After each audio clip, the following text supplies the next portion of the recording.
Dear students, हम chapter जो कर रहे हैं वो चैप्टर 2 कर रहे हैं, प्रिंसिपल ऑफ मैनेजमेंट।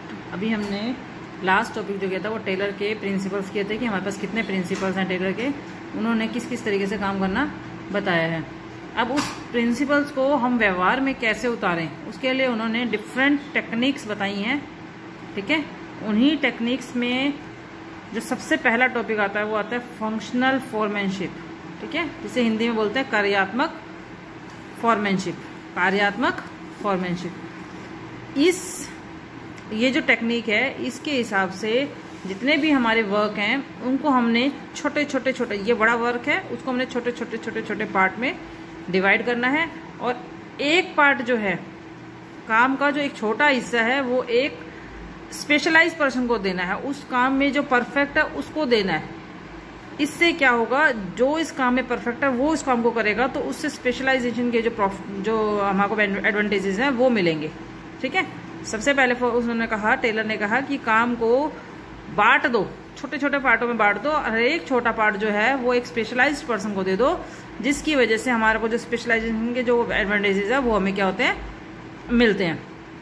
टेलर कहते थे कि टेलर ने कहा कि एक जो फोरमैन होता है, फोरमैन मतलब वर्कर जो होता है, वो सभी काम को नहीं कर सकता। आप ये बड़ा काम है एक वर्कर को दोगे तो वो सारे छोटे छोटे काम जितने भी वो सारे नहीं कर सकता।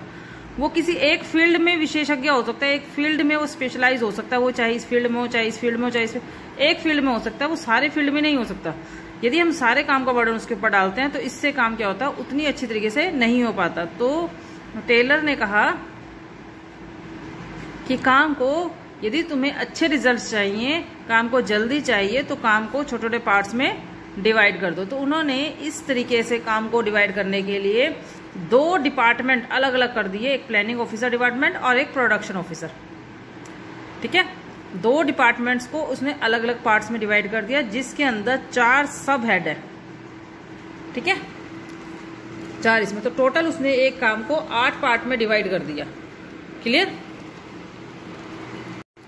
उन्होंने जो फैक्ट्री का काम था वो 2 पार्ट्स में डिवाइड कर दिया। उन 2 पार्ट्स से हमारे पास प्लानिंग ऑफिसर और प्रोडक्शन ऑफिसर। फैक्ट्री के काम को 2 पार्ट्स में डिवाइड कर दिया। ठीक है, पहला पार्ट हमारा प्लानिंग ऑफिसर मतलब नियोजन अधिकारी, दूसरा हमारा प्रोडक्शन ऑफिसर मतलब उत्पादन अधिकारी।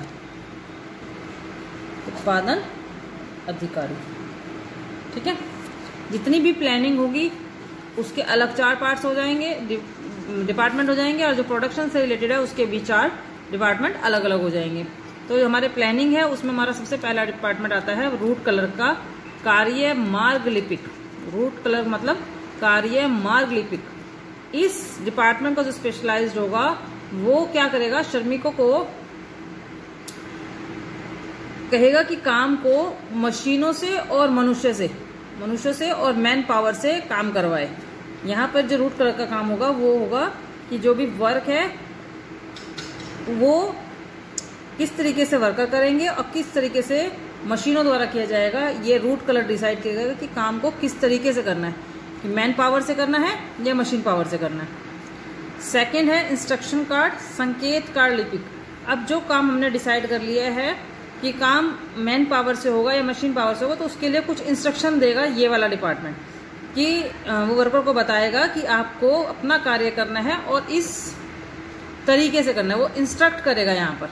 ठीक है, उसके बाद थर्ड आता है, जो काम उसको दिया गया है उस काम को अपने टाइम लिमिट में काम करने के लिए ये प्रोसीजर बताएंगे कि उस काम को करने में श्रमिक को कितना समय लगना है, वो यहाँ पर ये रिकॉर्ड रखेंगे।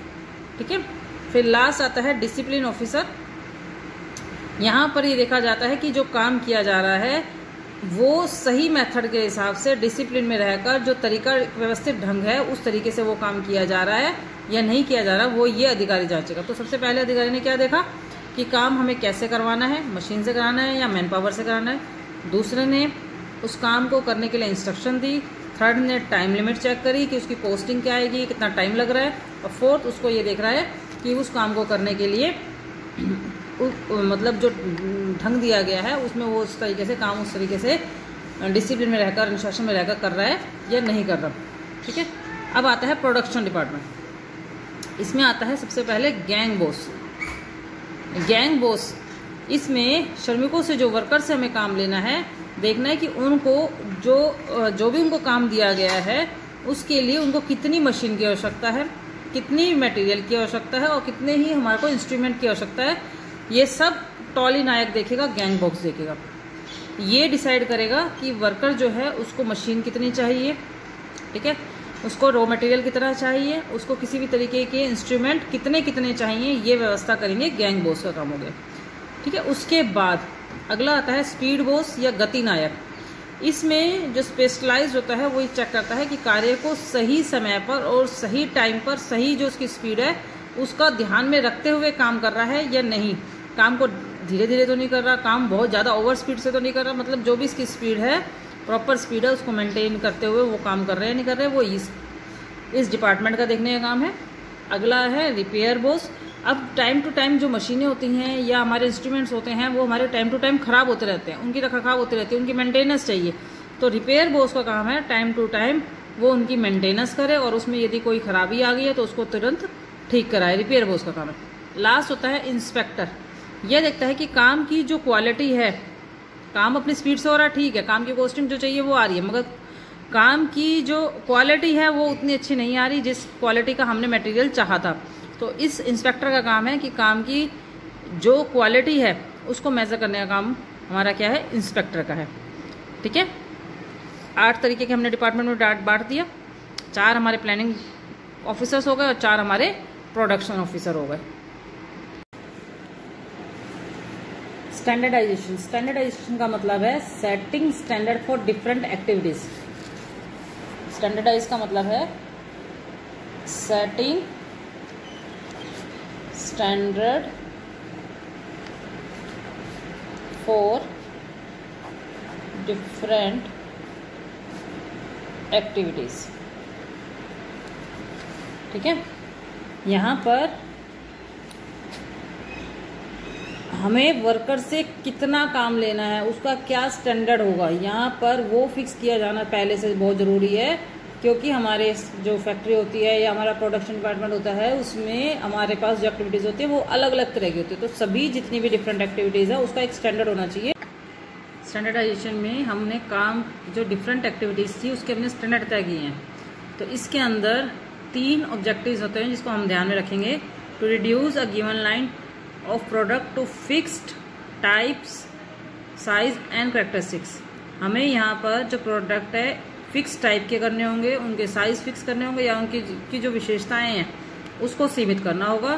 Second, to ensure quality standards. हमें यहाँ पर अपने क्वालिटी को मेजर करना होगा। डिफरेंट क्वालिटीज की बजाय हम एक स्पेसिफिक क्वालिटी को हम यहाँ पर इंश्योर करें कि हमें वो बनानी है। To establish standard of performance of man and machine.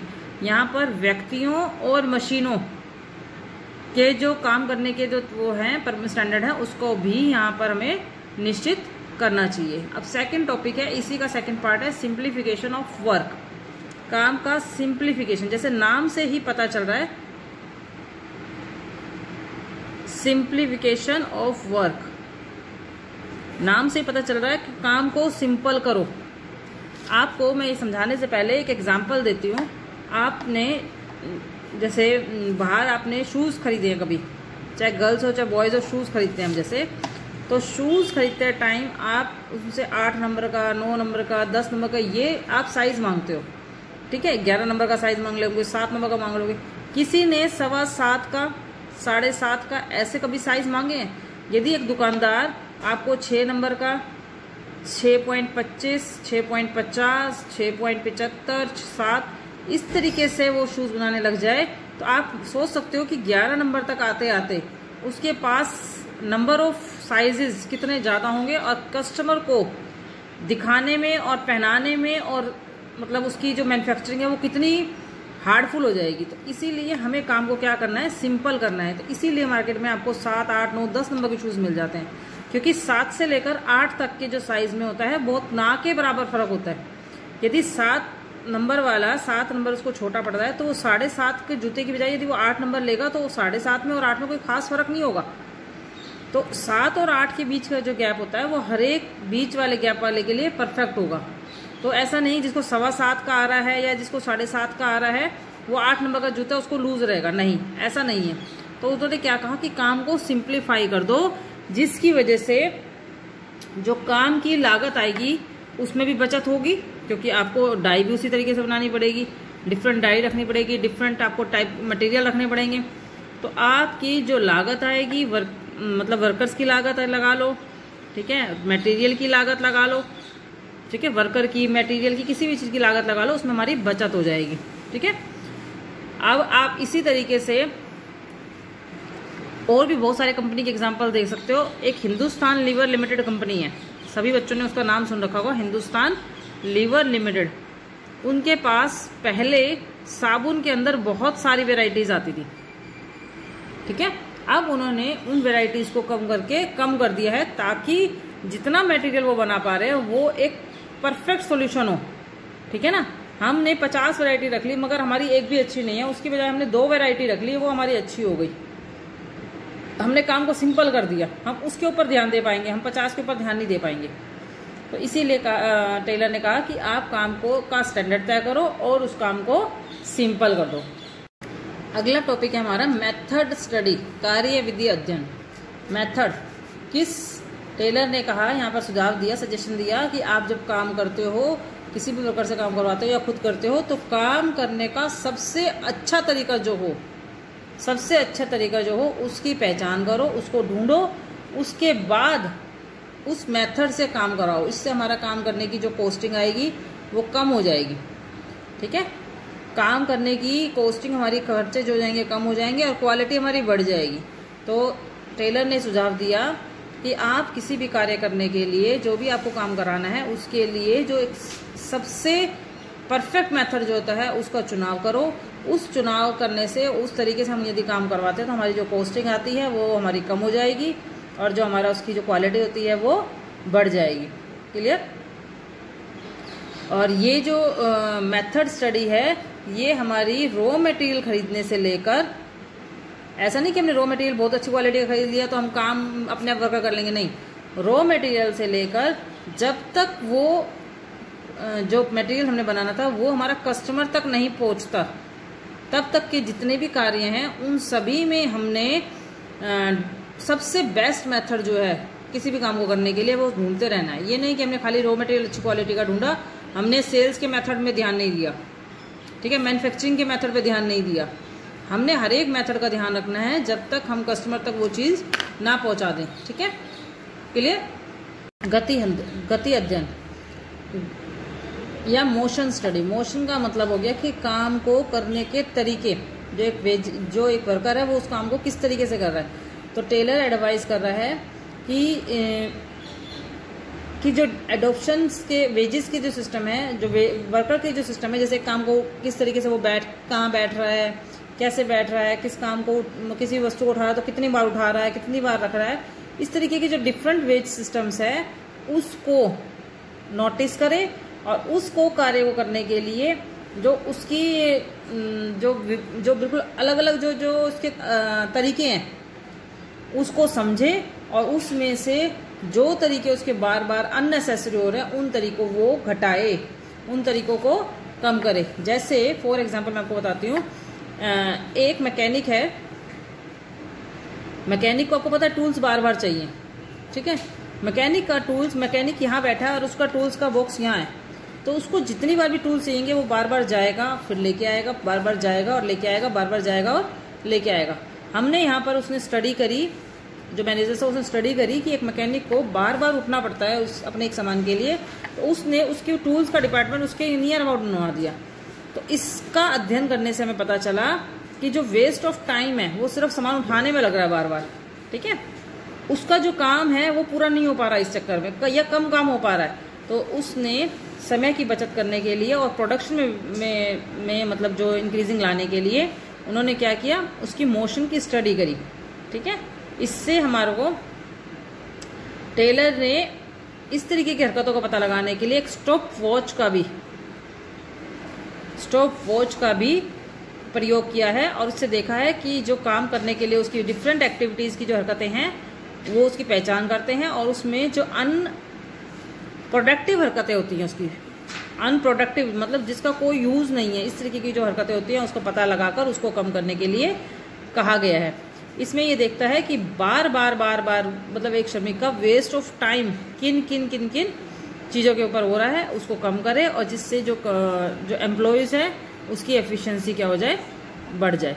यदि इस मैकेनिक को बार बार यहाँ जाना पड़ेगा तो उसकी जो एफिशिएंसी है बार बार काम करने की वो ख़त्म हो जाएगी, और उसकी बजाय उसके हाथ के नीचे ही उसके टूल्स रखे होंगे तो उसकी एफिशिएंसी क्या हो जाएगी, बढ़ जाएगी। ठीक है, तो यहाँ पर हमने वर्कर की जो मतलब एक्स्ट्रा अनवांटेड जो हरकतें हैं वो ख़त्म करवानी है, पहचान करनी है और उसको ख़त्म कराना है, जिससे हमारा कम टाइम में अच्छा प्रोडक्शन हो और उसका स्टैंडर्ड भी अच्छा मेंटेन हो। तो मैंने आज आपको 4 टेक्निक्स करा दी हैं टेलर की। आपने ये 4 टेक्निक्स अच्छे से रिवाइज करनी है और अच्छे से नोट्स बनाने हैं।